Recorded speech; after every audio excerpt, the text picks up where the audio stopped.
Morbid Metal is AI robots meets the roguelike hack and slash genre. As a player, we can switch between 4 different robots with their own unique playstyle.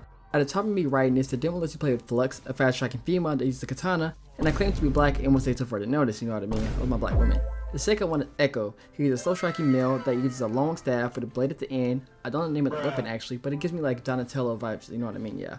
For the sake of this video, I will not be going over the story. I will be talking about my experience of playing it, and if you should watch out for it and forget about it. What up, gangy? My name is Pioneering Gaming, and this is my thoughts of Morbid Metal, the demo. You start off with a tutorial that teaches you the game mechanics. It's nowhere near tedious. In actuality, it's very straightforward and satisfying. Before I talk about combat to enemies, I would like to say that this game is made by indie devs, and the publisher is Ubisoft. Don't be scared about that though. And if you just look around the environment, it's breathtaking, you know what I mean? You can see how much work they really put into it.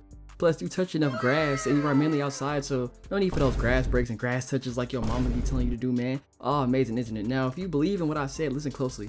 You need to push off from the desk, turn your fan on, open the window, and go take a shower, bro. Because your fan is pushing the stank out the window and into mine, and I ain't liking that. I would offer you some Febreze, but all of a sudden, they're not in stock no more, so that's a sad thing.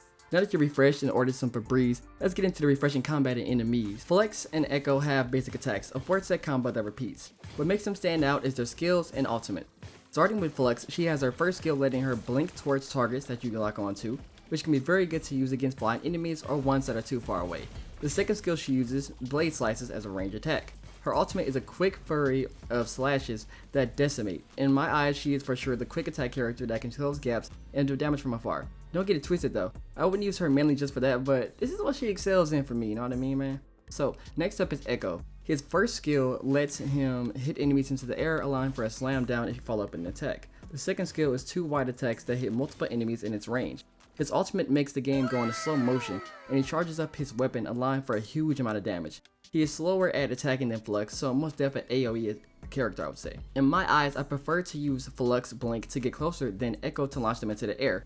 You can switch the characters in real time, which allows for amazing combos and creativity. I will for sure be using Flux more just because of her fast attacks though, alone. Plus, you can get a perfect dodge, which allows for extra damage by countering if done correctly. It's really kind of finicky, I felt, in the demo for me, more or less. As you can see some gameplay of it, like, I hit it, but like, it blinks and shows the character like going away for the perfect dodge, but when I press like squared forward to attack, it actually didn't hit extra damage for some reason. I don't know what was up with that. The enemies were not hard after I got my groove, you know? But don't let that fool you. You might have got 20 hours at work this week, but next week you could get 4. So like, that's a true story. Basically, don't think it would be easy all the time, especially since sometimes you get perfect dodge. Perfect dodge. Then you proceed to get jumped as if you were on the next video of Dad's Kitchen Predators, man, which that was a very funny video. Actually, if you've seen it before, look it up on YouTube, I ain't gonna lie. So, the demo doesn't let you do permanent upgrades, but you can still experience the glory of roguelikes, like being able to choose upgrades after fights. They do the typical stuff like increase basic damage, cooldown on skills, and etc. These can stack indefinitely. It seems like that because I haven't been told otherwise, and I haven't seen otherwise in the demo though. The demo was a fun experience for me, and I've played like 81 minutes of it, 102 now compared to Morbid. I would say compared to playing Cubework, which I also did a review on the channel, you know, I loved it as well, you know, should check it out actually. I'm putting a card right here up to the top right, or in the description I'll link it to. The demo of Morbid Metal clears it almost. I wish they had some permanent upgrades available to see on the Steam Next Fest like Cubework did. They had some available for the player, which kept you playing more, you know, I feel like more or less. At least for me it was. In all, Morbid Metal is a fun experience, and dare I say the best indie game there is for roguelikes. Well, that's my opinion of Morbid Metal, man. Let me know what you think in the comment section down below. Don't forget to like the video, subscribe for more game reviews, hot takes, and more pioneering gaming content. If you like beats and music, check out my other channel for that. Alright, see you, gangy. There's a gorgeous baby right in front of you. I've been watching too much anime. IRL girl when she be like watching A. I've been playing too many games.